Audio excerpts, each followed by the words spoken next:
Hello my friends, welcome to today's video. I'm Jeanette with Vivo Vintage Designs. In today's video we'll be using a dry palette. I have some alcohol. I have my color chart for my dry palette. I have a couple of micron pens and a few brushes in different sizes, and I have a paper towel for blotting. I'll be working on KRYLON photo paper. There's other alternatives. If you have issues finding the KRYLON photo paper, I will be sure to list in the description box other paper that works equally as well. So in today's tutorial, I want to draw a little village. I did something similar a while back, but on a much smaller scale. This one happens to be in watercolor, but I did do it with alcohol ink in the past. So I wanted to recreate something similar to this, only on a larger scale, and again with alcohol ink.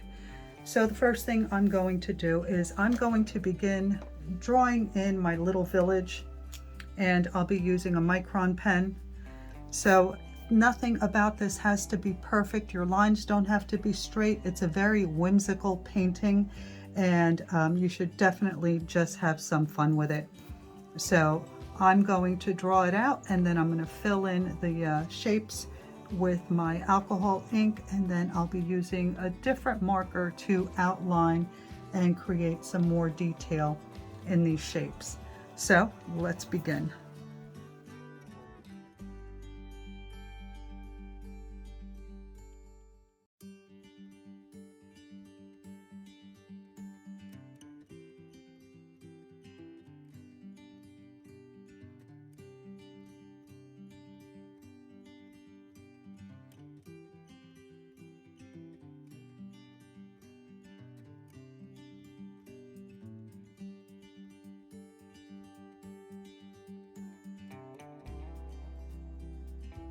All right, so I finished drawing in my little village, and you can see none of my lines are straight. My circles aren't perfect. Nothing about this is perfect, and that's okay. So now the first thing that I want to do is I want to create the sky, and I'm going to use, I want it to be a kind of moody, dark sky. So I think I'm going to use a little denim to start with. And oh, my brush, of course, is not clean. When is my brush ever clean? But that's okay. That just makes it even more moody. Actually, it's my alcohol that isn't clean, but that just makes it more interesting. So you can see I'm using a lot of alcohol because I want it to settle nicely. Don't worry about going over the lines, you know, if it's not perfect, if you went over the line, it's okay, because all that will be straightened out in a little while.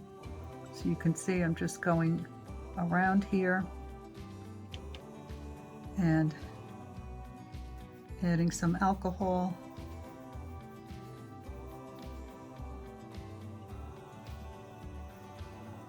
Just going to go back and forth a little bit.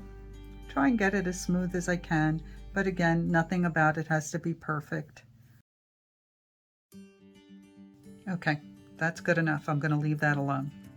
So now these are going to be like trees or greenery in the background. So I'm going to use a few different greens to fill these areas in. So here I'm using a little bit of oregano. I'm just going to fill in that area.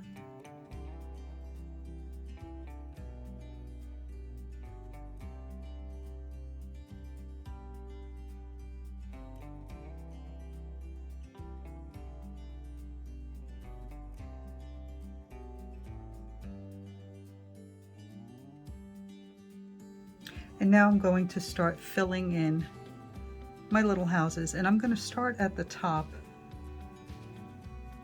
and work my way down. And of course you can use whatever colors you like, whatever you have available to you, and make it whimsical, make it fun. I forgot what color I just picked up. I don't like that.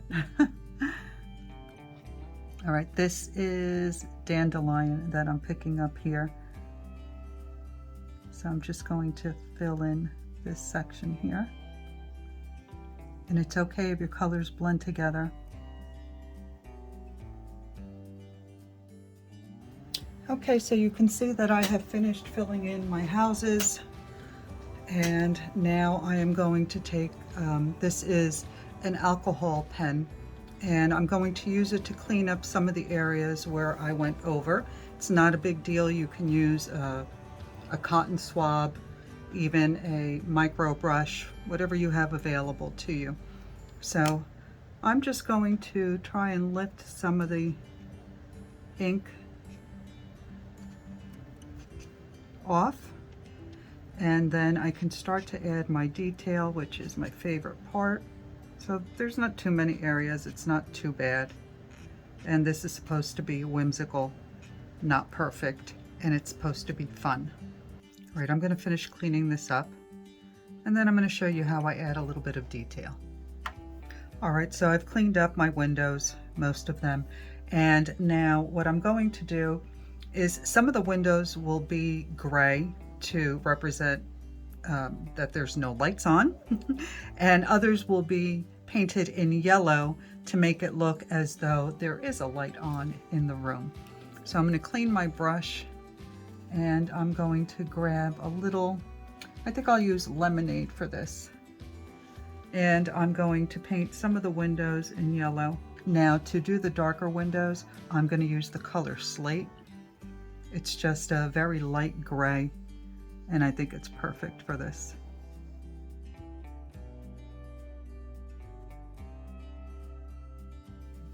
Okay, so now we're going to make some of these buildings look like they are brick.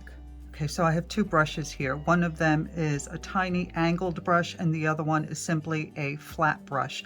And I mentioned this in all my videos when using my dry palette and brushes to create a painting. If you are a watercolor artist as well, do not use your watercolor brushes with the alcohol ink, because alcohol is very rough on the brushes and will ruin them. Always buy inexpensive disposable brushes. Okay, so now to create a brick texture on some of these buildings, what I'm going to do, for instance, on this one I used yellow, so I may use a combination of oranges and yellows to create a brick-like texture.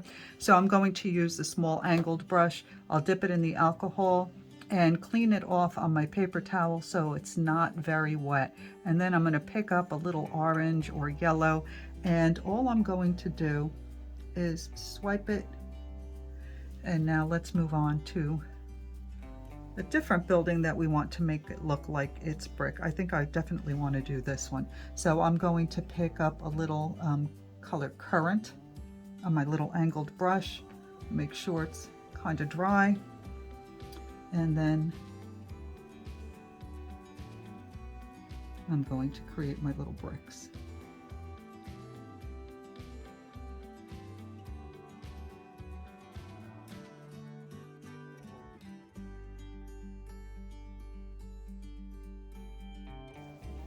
And now you can even make some of these windows with flower boxes, which I think is really cute. So for that, I'm going to grab my tiny little brush, and I think I want some flowers here. So I'm going to grab a nice green. I'm going to grab a combination of meadow and botanical. I think that'll make a nice bright color. And I'm just going to tap the brush, make it look like some greenery, some foliage, have it cascading down, and then I'll pick up a nice red color. I think I'll use crimson.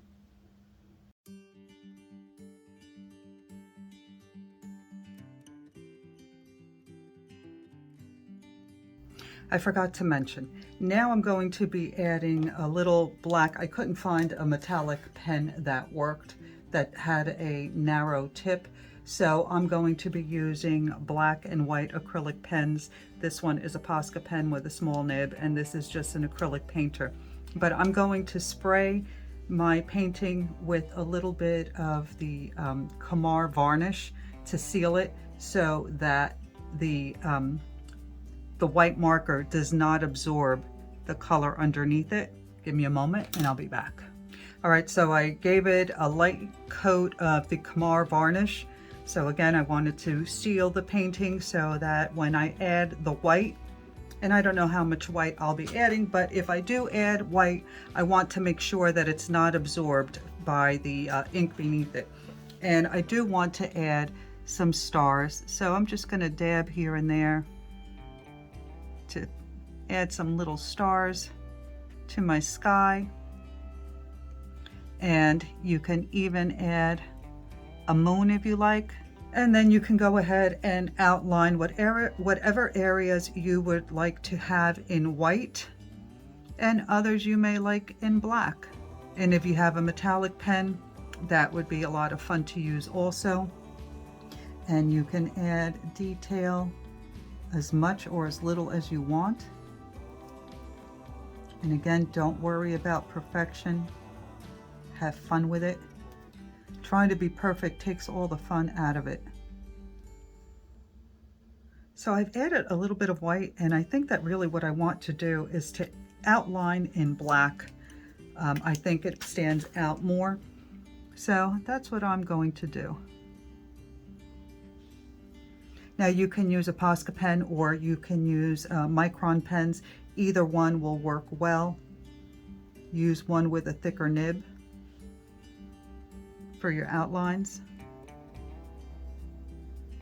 It'll make it stand out more. And this is where you can redefine some of your areas that maybe got a little blurred out when you put your color down.